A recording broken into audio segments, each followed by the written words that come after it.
போகும் வழியோ வெற்று பாதை, திரும்பும் வழியோ வெற்றி பாதை. விரும்பிய இதயத்தை அடைந்திடும் பயணம் இது. கடல் தாண்டும் பறவைக்கெல்லாம் வழியில் மரங்கள் கிடையாது.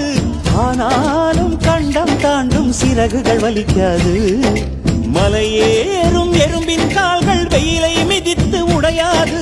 மனதோடு காதல் வந்தால் மனிதா தடையேது.